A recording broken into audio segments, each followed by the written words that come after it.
Oops, it looks like we're going to be live just a smidge earlier than prepared. Sorry.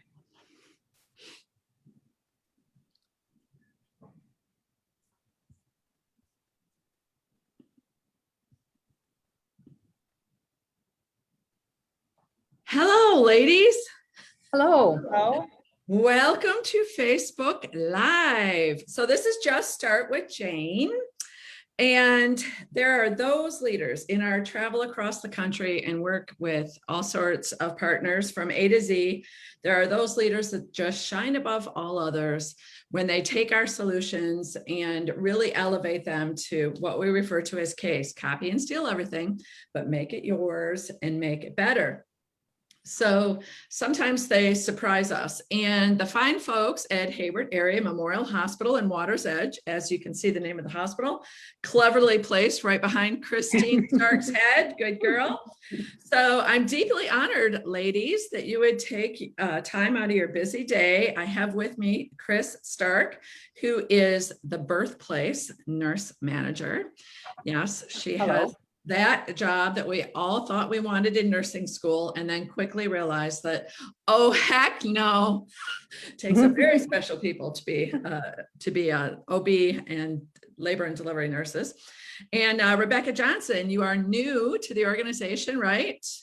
How long have you been there? 6 months, exactly. 6 months. Okay. And you are the patient access director. Correct. All right. Rebecca, you look frozen. You look frozen to me too. I'm not sure. Oh. Well, it says we are live. All right, we're moving. We're going forward. The show must go on, people. Christine, we can hear you anyway, Rebecca, just perfectly. So we're going to talk today about setting high standards for service, and how that is equally as important as setting high standards for behavior. Again, you need to state them, validate them, train to them. Not everybody has, a intuition for great service excellence. All of you as leaders can probably think of that one person you have who works for you that's just exemplary. And you wish that you could just like jam all the rest of your people in a closet with that human being and they just would get it, come out and they just get it, right? Well, of course, that's not how it happens, right? So you've also heard me say from a customer service or hospitality perspective that what our employees believe is really great service is far and away different than what the patients and families in our community believe is really great service. I mean, our patients want to walk into a building where they're cared for by friends and family who treat each other like friends and family and treat them like friends and family. But Rebecca's, I was saying earlier before we started, Rebecca's folks might think that great service is, they didn't screw up a person's chart while they were registering them, once during their day, and they might have registered 50 or 60 people. Your folks might think, gosh, I got to sit down and actually teach patients today, or I got to, train a new staff member. We had 3 deliveries, a very busy day, and they were all safe and well cared for. Whereas our patients are like, isn't that what you're supposed to do every day? Right? So there's this vast divide, and we have to figure out how do we narrow the focus on that. So one of the things, and the reason why I asked you guys to come on here, is you really took your team, the Get It team, right? Our best experience team. Yep. Took our positive communication standards and really elevated them to make them work in your diverse culture. You have a nursing home, you have clinics, you have a hospital, and kind of tell me what your thoughts were back, how many years ago when you guys decided to do this, 4 or 5? Yeah, I believe it was either 2017 or 2018 when we started our journey. And what we did is we really wanted to align the communication standards with our mission, vision, and values. Because our vision is best care, best partner, and best culture. Right. And then using evidence-based practice, which the positive communication standards are, we wanted to give staff the tools they needed to succeed at making patient, resident, tenant experiences excellent. Uh-huh. And so we defined those tools, and then we pushed them out to our staff to use, because like I said, they are evidence-based, Right. and gave them the tools that they needed to make those experiences great for everyone. And how did you get, by giving them the tools, you didn't say, here, do this. You trained, obviously. We trained, yep, we trained. And we didn't push them all out at once. We trained over probably a year or even to 2 years. And then now we're in the process of refreshing some of our communication standard tools. Okay, great. And, something too that you guys did that was, really above and beyond is, I see you now, Rebecca, is you guys right away bundled them. Yes. You right away, I mean, we asked people to do that, but even though you just dribbled them out to people and kind of really focused on them quarterly and one at a time, because really that's all we humans can manage, right? Mm-hmm. That's why they have semesters in school. Yep. Is you bundled them. You made it so that people would know this goes together. These are all coming, and this is part of what you need to adopt. Now, what are they called? They're called our positive communication standards. Okay. And we do have them on one sheet that's easy to read for people. They get it on orientation. Okay. Then again, like I said, we're refreshing things at employee training. Okay. All right. Fabulous. And you include service recovery as one of your positive communication standards. Absolutely. Yeah. And Sue and I used to have it separately, and now with our new model, it is indeed in there. We have 12 standards now, and service recovery is one of them. So talk to me. You were also a team that I really admired for your ability to measure kind of like the before, during, and after. So talk to me how you would choose. How are we going to validate with data? How would you choose that? Sure. I think when we first started our journey, we looked at our Press-Ganey scores and looked at questions that kind of mirrored or matched what our positive communication standards were, because we needed to start someplace, and that was kind of the place that we started. As far as service recovery, we started looking at that data in 2018. We weren't the best. We ranked 30 with a mean of 85.4 and knew that we could have, there was room for improvement there. So what we did, we looked at that data and we looked at that kind of quarterly and how we were doing. Some other things that we did to validate is we put out a service recovery kit. And in that kit, we had just a place where staff could write down why they were using the service recovery. We want to make sure that we had appropriate processes in place, that the same thing wasn't happening over and over again.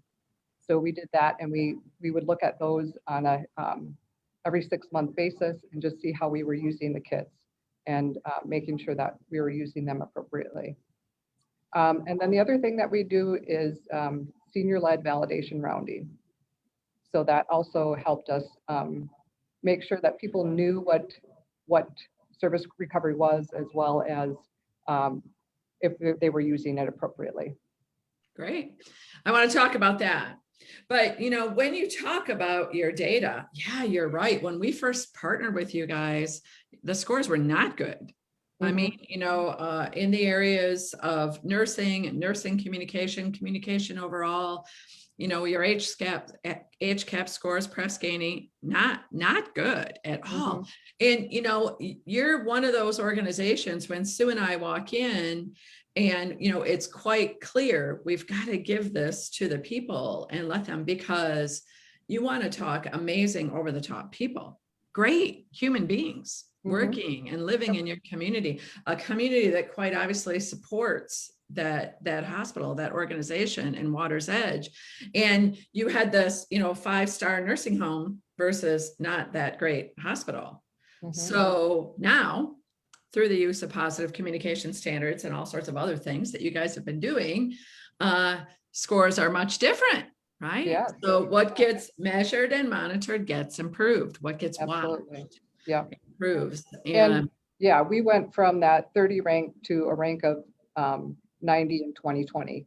And, you know, our mean was 91.5, slipped a little bit to 91.1, just softened a little bit, but really for a year of a pandemic, Right. we really said, all right, we'll take that, you know, Yeah. that small softening. Yeah. Oh, softening's so good. It's not less. It's just Yeah. softer. That's hilarious. I love that.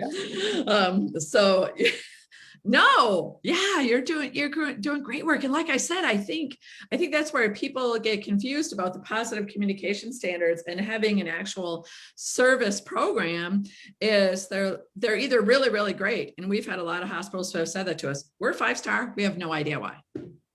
So they need to take something and make it theirs. Or like you, we're like, well, how is this possible? We have this great place. We provide this safe and high quality care, but yet our scores suck. So like, what do we got to do? So let's talk about that live validation by your senior leaders. Another genius move. Your CEO was recently published in, actually it's in my briefcase to read on the plane today, with the American College of Healthcare Executives about this senior live validation. So Rebecca, explain to me how this rolls, because you've probably experienced it in your little department already. We have the senior leaders the topics are chosen by the steering committee, and then the senior leaders send out an invite, and we talk with staff before they come down and about what's going to be talked about and answer any questions. And then the senior leader comes down and we have a great discussion usually. Good. I asked both of you before we got on, I'm like, so tell me the truth. Do you prep your people before the senior leaders get there so you don't get a low score in your department? And you both said, well, maybe. Of course. Nobody wants to have the lowest score, of course. But I'm sure what you don't do is say this, just say this. Instead, yeah, you just ask them to refresh, right? Do you remember the training on this? Yes, I do. Do you know where it's kept if you wanted to learn more? Yes, I do. Well, guess what? CEO's tomorrow, you might want to check that out. Yep. So good for you. So do you guys have any other secrets you could potentially tell our audience of 1,000 healthcare leaders across the country that you're speaking to right now? Yeah, I guess for us, the positive communications not only help our patients, but they also help our staff. I mean, I think it rolls out the culture of your facility. So not only does it help your patients, but it helps with teamwork. It helps with, you know, just so much more than just the patient experience. Oh, absolutely. You know, like I said, people who treat each other well are going to reach out and teach patients and treat patients and their families well as well.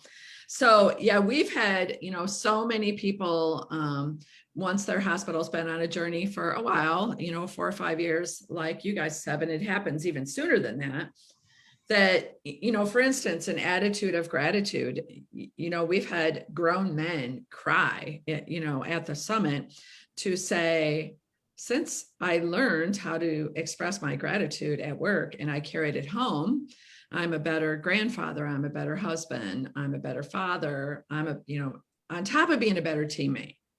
I'm a better listener. Listening is one of the positive communication standards. And now we've added body language, just raising the awareness that that's over 70% of the way you communicate. And so, yeah, you're making better humans too.